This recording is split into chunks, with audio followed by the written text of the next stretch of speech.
نحمده ونصلي على رسوله الكريم أما بعد فأعوذ بالله من الشيطان الرجيم بسم الله الرحمن الرحيم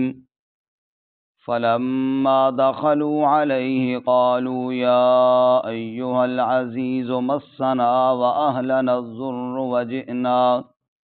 وجئنا ببضاعة مزجاة فأوف لنا الكيل وتصدق علينا إن الله يجزي المتصدقين قال هل علمتم ما فعلتم بيوسف وأخيه إذ أنتم جاهلون قالوا أئنك لأنت يوسف قال أنا يوسف وهذا أخي قد من الله علينا إنه من يتق ويصبر فإن الله لا يضيع أجر المحسنين قالوا تالله لقد آثرك الله علينا وإن كنا لخاطئين قال لا تثريب عليكم اليوم يغفر الله لكم وهو أرحم الراحمين اذهبوا بقميصي هذا فألقوه على وجه أبي يأت بصيرا وَأْتُونِي بِأَهْلِكُمْ أَجْمَعِينَ فَلَمَّا دَخَلُوا عَلَيْهِ پس جب داخل ہوئی اس پر قالوا یا ایھا العزیز کہا انہوں نے اے عزیز مسنا وأہلنا الضر ہمیں اور ہمارے گھر والوں کو تکلیف پہنچی ہے وجئنا ببضاعۃ مزجاۃ اور ہم لائے ہیں تیرے پاس پونجی ناقص فأوف لنا الکیل وتصدق علینا پس ہمیں پورا دے غلہ اور صدقہ کر ہم پر ان اللہ یجزی المتصدقین بے شک اللہ تعالی جزا دیتا ہے صدقہ کرنے والوں کو قال هل علمتم ما فعلتم بیوسف واخیہ فرمایا کیا تم جانتے ہو جو تم نے کیا ہے یوسف اور اس کے بھائی کے ساتھ اذ انتم جاہلون جب تم نادان تھے قالوا ائنک لانت یوسف انہوں نے کہا کیا بے شک تو ہی یوسف تو نہیں قال انا یوسف وہذا اخی کہا میں یوسف ہوں اور یہ میرا بھائی ہے قد من اللہ علینا یقیناً احسان کیا اللہ نے ہم پر انہ من یتق ویصبر بے شک جو تقوی اختیار کرے اور صبر کرے فإن اللہ لا یضیع اجر المحسنین بس بے شک اللہ تعالی ضائع نہیں کرتا اجر احسان کرنے والوں کا قالوا تاللہ انہوں نے کہا اللہ کی قسم لقد آثرک اللہ علینا یقیناً ترجیح دی آپ کو اللہ نے ہم پر وَإِن كُنَّا لَخَاطِئِينَ اور یقیناً ہم ہی قصوروار ہیں قال لا تثریب علیکم اليوم فرمایا کوئی باز پرس نہیں ہوگی تم پر آج کے دن یغفر اللہ لکم معاف کرے اللہ تعالیٰ تمہیں وَهُوَ أَرْحَمُ الراحمین اور وہ سب سے بڑھ کر رحم کرنے والا ہے اذهبوا بقمیصی ھذا لے جاؤ یہ میرا قمیص فَأَلْقُوهُ عَلَى وَجْهِ أَبِي پس ڈال دو اس کو میرے باپ کے چہرے پر یأت بصیرا وہ آ جائے گا دیکھنے والا وَأْتُونِي بِأَهْلِكُمْ أَجْمَعِينَ اور لے آؤ میرے پاس اپنے سب گھر والوں کو سبحان ربک رب العزت عما یصفون وسلام علی المرسلین والحمد للہ رب العالمین اللهم صل على محمد وعلى آل محمد كما صليت على إبراهيم وعلى آل إبراهيم إنك حميد مجيد اللهم بارك على محمد وعلى آل محمد كما باركت على إبراهيم وعلى آل إبراهيم إنك حميد مجيد۔ معزز سامعین، سورہ یوسف کا 10واں رکوع آیات نمبر 88 سے لے کر 93 تک تلاوت کی ہیں۔ اللہ تعالیٰ ان کے مطابق صحیح بیان کی توفیق عطا فرمائے اور ہمیں قرآن و سنت پر عمل کرنے کی توفیق عطا فرمائے۔ گزشتہ سبق میں ہم نے پڑھا تھا کہ حضرت یوسف علیہ السلام کے بھائی جب یوسف علیہ السلام کے پاس گئے اور بنیامین کو گرفتار کر لیا گیا، روک لیا گیا، واپس آئے والد حضرت یعقوب علیہ السلام کے پاس، ان کو بتایا تو حضرت نے اس کو بھی ایک فرضی کہانی سمجھا، لیکن فرمایا کہ صبر کروں گا، اور پھر فرمایا کہ میں اپنے غم اور اپنے دکھڑے اللہ کے سامنے بیان کرتا ہوں، اور ساتھ ہی یہ بات بھی فرمائی کہ اللہ کی رحمت سے مایوس نہیں ہونا چاہیے، کیونکہ ایمان والوں کا کام نہیں کہ وہ اللہ کی رحمت سے مایوس ہو جائیں۔ چنانچہ اپنے بیٹوں سے پھر فرمایا کہ تم جاؤ یوسف اور یوسف کے بھائی کو تلاش کرو، اللہ تعالیٰ رحم فرمائیں گے۔ اب تیسری مرتبہ یوسف علیہ السلام کے بھائی مصر میں گئے۔ ایک تو بنیامین کی رہائی کا مطالبہ تھا، اور دوسرا یہ کہ غلہ بھی گھر میں نہیں تھا، اور یہ گھر میں کھانا نہ ہو، غلہ نہ ہو، اناج نہ ہو، یہ بہت بڑی پریشانی ہے۔ اس سے بڑی اور کیا پریشانی ہو کہ بچے بھوکے ہوں اور کھانا نہ ہو اس کے پاس۔ اس لیے آ کر پہلے کھانے ہی کا مطالبہ انہوں نے کیا، غلے کا ہی کیا۔ لیکن پچھلی دفعہ تو حضرت یوسف علیہ السلام نے پیسے واپس کر دیے تھے، اور پیسے ان کے پاس موجود تھے۔ اس دفعہ تو پیسے واپس نہیں ہوئے تھے، لہٰذا پیسے بھی ناقص تھے، مکمل پیسے ان کے پاس موجود نہیں تھے۔ چنانچہ وہ آئے اور آ کر صدقے کا مطالبہ کیا، اور یہ ہے اللہ کی قدرت کہ جس یوسف کو کنویں میں پھینکا تھا، آج پھینکنے والے جو اپنے آپ کو یہ کہتے تھے کہ ہم بڑی مضبوط جماعت ہیں، وہ مضبوط جماعت خیرات مانگ رہی ہے اس سے جس کو تنہا سمجھ کر کنویں میں پھینکا تھا۔ یہ ہے اللہ کی قدرت۔ اللہ فرماتے ہیں فلما دخلوا علیہ، پس جب داخل ہوئے یوسف علیہ السلام پر، قالوا یا ایھا العزیز، آ کر انہوں نے کہا اے عزیز مصر، اے مصر کے بادشاہ، مسنا و اہلنا الضر، ہمیں اور ہمارے گھر والوں کو تکلیف پہنچی ہے، وجئنا ببضاعۃ مزجاۃ، اور تیرے پاس بڑی ناقص سی پونجی لے کر آئے ہیں، پیسے بھی ہمارے پاس کوئی نہیں، یعنی ہم خوشحال بھی نہیں، ہم مالدار بھی نہیں، حالات بڑے خراب ہیں، گھر میں پریشانی ہے، پیسہ بھی کوئی نہیں ہے، اور غلہ ختم ہو گیا۔ فَأَوْفِ لَنَا الْكَيْلَ، تم پورا کر دے ہمارے لیے ناپ، یعنی غلہ پورا دے دے، مہربانی فرمائے بادشاہ، وَتَصَدَّقْ عَلَيْنَا، اور ہمارے اوپر صدقہ بھی کر، ہم اس حقدار ہیں، ہم اس قابل ہیں کہ ہمارے اوپر صدقہ کیا جائے۔ ان اللہ یجزی المتصدقین، بے شک اللہ جزا دیتا ہے صدقہ کرنے والوں کو۔ بڑے پریشان ہیں، ہمارے اوپر صدقہ کر، خیرات کر، دعا کریں گے تیرے لیے۔ حضرت یوسف علیہ السلام سے جب ان بھائیوں نے صدقہ مانگا تو اللہ نے کہا اب بتا میرے یوسف، اب ان کو بتا دے تو کون ہے اور یہ کون ہے۔ حضرت یوسف علیہ السلام نے فرمایا صدقہ مانگنے والو، پہلے ایک سوال کا جواب تو دو نا، هل علمتم ما فعلتم بیوسف واخیہ، کیا تم جانتے ہو تم نے یوسف اور یوسف کے بھائی کے ساتھ کیا کیا تھا؟ اذ انتم جاہلون،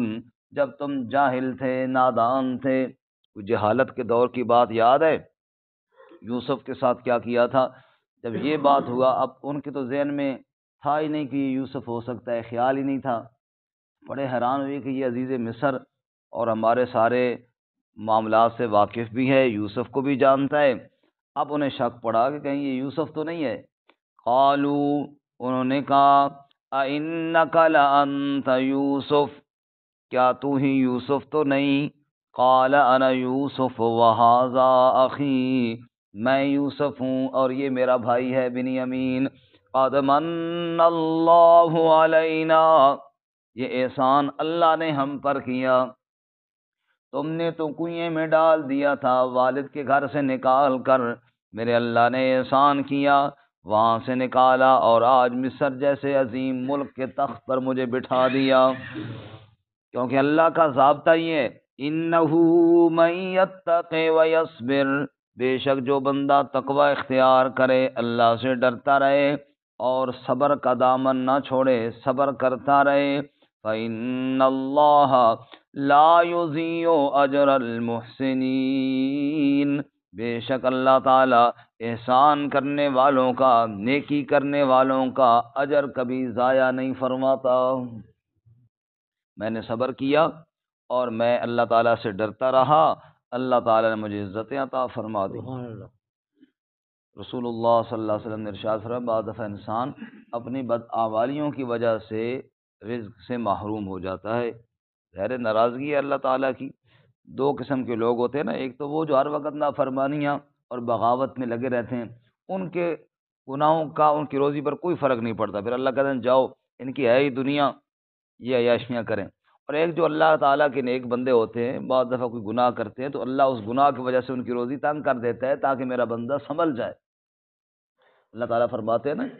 کہ جب لوگوں نے گناہ کیا، بغاوت کی، تو ہم نے ان کو پکڑا، فَأَخَذْنَاهُمْ بِالْبَأْسَاءِ وَالضَّرَّاءِ لَعَلَّهُمْ يَتَضَرَّعُونَ، تکلیفیں بھیجیں، بیماریاں بھیجیں،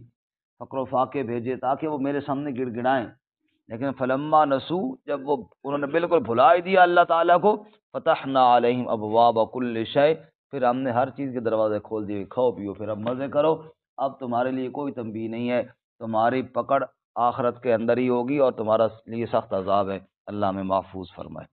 تو یہ جو اللہ تعالیٰ کی طرف سے تو تکلیف آئے اور بندہ ٹھوکر لگنے سے سنبھل جائے، یہ اللہ کا بڑا انعام ہے۔ خیر، انہ من یتق ویصبر فإن اللہ لا یضیع اجر المحسنین، جو تقوی اختیار کرے اور صبر کرے، اللہ اس کا اجر ضائع نہیں فرماتے۔ قالوا تاللہ لقد آثرک اللہ علینا، انہوں نے کہا اللہ کی قسم، یقیناً اللہ نے آپ کو ترجیح دی ہم پر، اللہ نے آپ کو چن لیا یوسف، بڑی عزتیں اللہ نے آپ کو دیں۔ وَإِن كُنَّا لَخَاطِئِينَ، یقیناً ہم ہی خطاوار ہیں، قصوروار ہم ہی ہیں، ہماری بڑی غلطی ہے۔ حضرت یوسف علیہ الصلوۃ والسلام کے سامنے جب انہوں نے اپنی غلطی کا اعتراف کیا،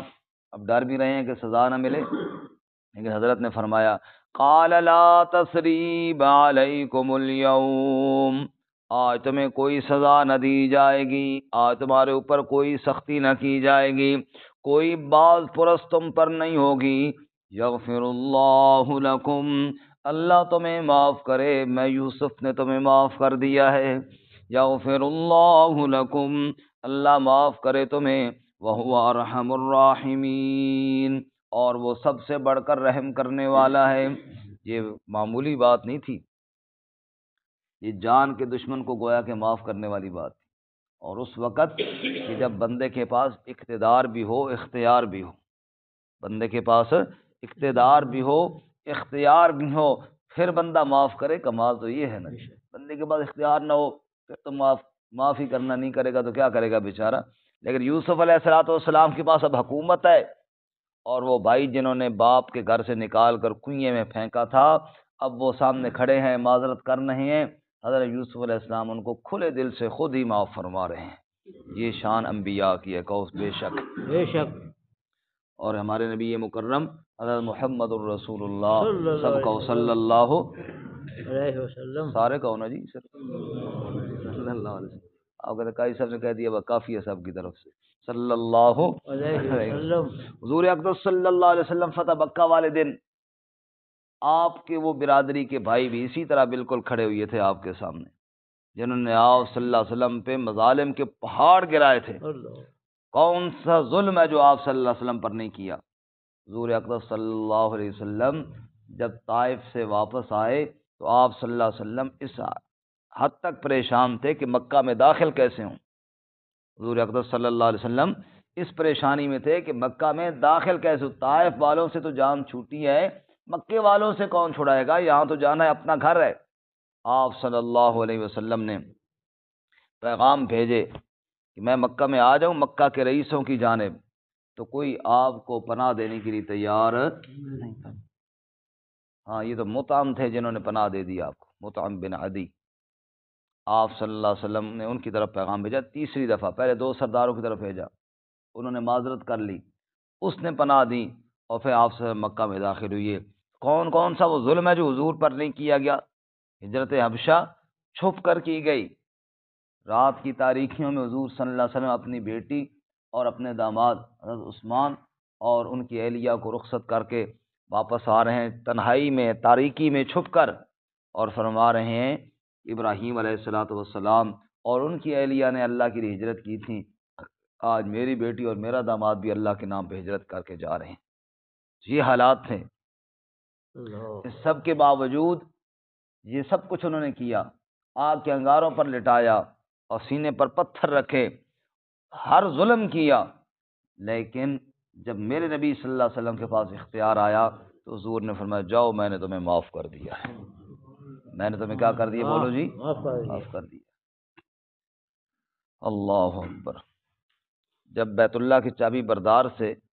آپ نے ایک دفعہ پہلے ہجرت سے پہلے کہا تھا کہ تالا کھولو، میں اندر جا کر 2 رکعت پڑھنا چاہتا ہوں، اس نے کہا تھا ہر ایک کے لیے کھولا جا سکتا ہے، آپ کے لیے نہیں کھولنے کی اجازت۔ نام اس کا بھی عثمان تھا۔ حضور نے فرمایا اچھا نہ کھولو، انشاءاللہ ایک وقت آئے گا کہ یہ چابی میرا اللہ میرے ہاتھ میں دے گا، پھر جس کو میں چاہوں گا عطا کروں گا۔ وہ اس بات پر بڑا ہنسا کہ یہ وقت بھی آئے گا کہ بیت اللہ کی چابی آپ کے پاس ہوگی، وہ وقت قریش کی ذلت کا ہوگا، وہ آئے گا وقت تو دیکھا جائے گا۔ لیکن چند سال ہی گزرے، مکہ فتح ہوا، حضور صلی اللہ علیہ وسلم کا عثمان کو بلاؤ، وہ آیا بھاگا ہوا، ڈرتا ہوا بھی، کیا پتہ نہیں کیا حکم ملتا ہے میرے لیے، کہیں یہ نہ کہیں کہ اس کا سر کاٹ دو۔ حضور نے کہا چابی دو، آپ تو دونوں ہاتھوں سے پکڑ کر دی، ڈر بھی رہا ہے۔ حضور نے چابی کو پکڑا اور پھر آپ مسکرائے اور فرمایا وہ دن یاد ہے جس دن میں نے کہا تھا تالا کھول اور تو نہیں کھول رہا تھا، تو میں نے کہا تھا ایک دن آئے گا کہ یہ چابی میرا اللہ میرے ہاتھ میں دے گا، آج وہ دن آ گیا ہے، آج وہ دن بولو نا جی، آج اتوار کا دن ہے، اتوار والے دن ویسے ہی نیند غالب ہوتی ہے۔ اس دن اقبال ڈے والے دن میں کہہ رہا تھا اپنے ساتھیوں سے، جس قوم کو جگانے کے لیے اقبال نے بڑی محنت کی، اقبال ڈے پہ وہ پوری قوم رج کی ستی، ماشاءاللہ سارا دن سوئے رہے ہیں نا، یہ کیا اقبال ڈے منایا جا رہا ہے۔ تو خیر حضور صلی اللہ علیہ وسلم نے چابی ہاتھ میں لی اور فرمایا آج وہ دن آ گیا ہے کہ میرے اللہ نے یہ چابی مجھے دی ہے، اب جس کو میں چاہوں وہ اس کو یہ چابی ملے گی، لیکن حضور نے واپس اسی کو دی اور فرمایا جا چابی تیرے پاس رہے اور تیرے پاس ہی رہے گی۔ میرے بھائیوں، یہ انبیاء کی صفات ہیں، اللہ ہمیں اختیار کرنے کی توفیق عطا فرمائے۔ معاف کرنا سیکھو، دشمن کو سینے کے ساتھ لگانا سیکھو، محبت کی یوں جس نے دریا بہائے، دل ان کا بھی جیتا جو سر لینے آئے، وہ بندہ نوازی کے جوہر دکھائے کہ خود کھائے جو اور جواہر لٹائے، خوشی اپنی غیروں کے غم میں بھلا دی، دیا درد جس نے اسے بھی دعا دی، وہ رحمت للعالمین صلی اللہ علیہ وسلم پتھر کھانے کے بعد بھی دشمن کو سینے سے لگا رہا ہے، دشمن کے لیے دعائیں دے رہا ہے، اور یہی کام حضرت یوسف علیہ السلام نے کیا، کہا لا تثریب علیکم اليوم، کوئی باز پرس نہیں ہوگی آج تم پر، اور میرے نبی نے یہی الفاظ فتح مکہ والے دن فرمائے تھے، لا تثریب علیکم اليوم انتم الطلقاء، جاؤ میں نے تم سب کو معاف کر دیا ہے، کسی کو کچھ بھی نہیں کہوں گا۔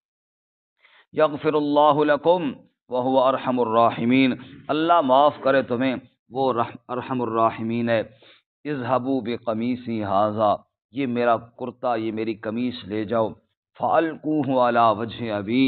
جا کر میرے باپ کے چہرے پر اس کو ڈال دینا، یأت بصیرا، اور وہ جو نابینا ہو گیا ہے وہ دوبارہ بینا ہو جائے گا۔ یہ کرتہ یوسف کا ذکر جی تیسری دفعہ یہاں پر ہوا ہے۔ اس سے پہلے ہوا تھا سب سے پہلی دفعہ کہ جب بھائی کرتا لے کر آئے تھے، خون اوپر لگا ہوا تھا، اور کہنے لگے یہ کرتا دیکھو جی، جاؤ علی قمیصہ بدم کذب،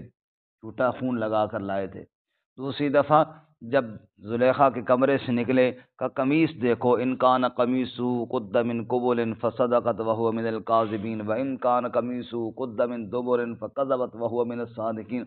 کرتا آگے سے پھٹا ہے یا پیچھے سے پھٹا ہے وہ دیکھو۔ تو دوسری دفعہ وہاں ذکر ہوا جب کرتا یوسف کی صفائی کا ذریعہ بنا، اور یہ تیسری دفعہ کرتے کا ذکر ہے جب یوسف علیہ السلام کا کرتا بشارت بن کر جا رہا ہے، یہ میرے والد کے چہرے پر ڈالنا، ان کی بینائی لوٹ آئے گی، یہ انبیاء کا معجزہ۔ وَأْتُونِي بِأَهْلِكُمْ أَجْمَعِينَ، اور اپنے سب گھر والوں کو لے کر مصر آ جاؤ۔ کہاں آ جاؤ جی؟ مصر آ جاؤ۔ اس سوال کا جواب بھی ہو گیا کہ یعقوب علیہ السلام کا خاندان مصر کیسے شفٹ ہوا، فرمایا ایسے شفٹ ہوا جب یوسف علیہ السلام نے بلایا تھا تب سب مصر چلے گئے تھے۔ انشاءاللہ اس سے آگے ہم کل پڑھیں گے۔